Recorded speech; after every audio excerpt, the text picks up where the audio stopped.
Bulawan sin Bisaya.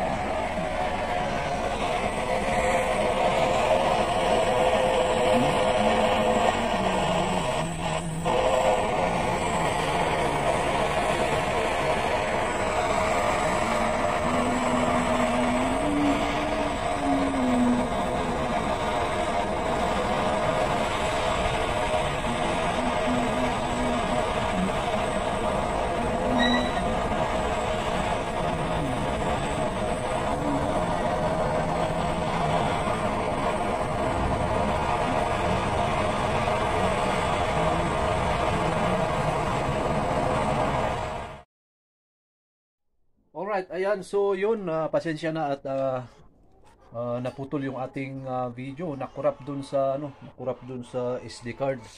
So hindi ko na siya ma-retrieve. Kaya yun lang yung na-save natin dun sa vlog natin ngayon. Sayang, umabot pa naman yun ng 15 minutes yata yun. Nakurap dun sa SD card. Pero anyway, ayan, para sa mga nagtatanong, bigyan ko lang kayo ng idea sa ginagamit naming torch, lutuan at saka borax. So punta tayo sa tingnan natin yung presyo ng nung torch na ginagamit ni tito ko yun, ng tito ko. Tingnan natin sa Lazada. Ayan. Kung mapapansin nyo sa Lazada ay dito mo makikita yung ginagamit namin na torch. So ito yung ginagamit ni tito ko. Ayan. So murang-mura na lang yan. Kayang-kaya nyo na lang bilhin yan kasi mura na siya, 67. Wala pa yatang 100 dyan. So yung ginagamit ko naman ay ito. Ayan. Ayan, naging mura na siya. Ito siya.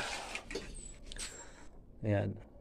Pero ito, nabili ko to noon ng magkano to? 350. Nung unang labas to, mahal siya. Pero ngayon, nagmura na siya. Ito is, mabibili mo lang naman to ng 90, 100 o 75 pala to. 75 pesos. Tapos ito, pag punta kayo dito, pagka malapit kayo sa akin, kahit ilibre ko to, pati borax. Ayan, ilibre ko yan.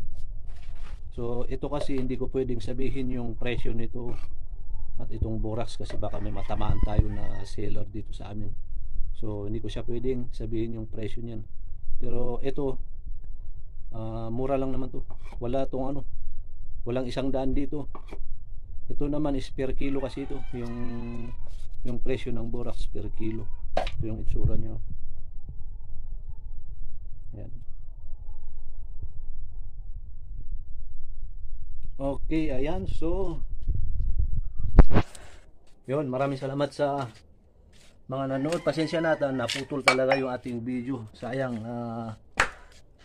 nakurap sa ating SD card. So plano ko is palitan ko na lang yung SD card ko, bibili na lang ako ng bago.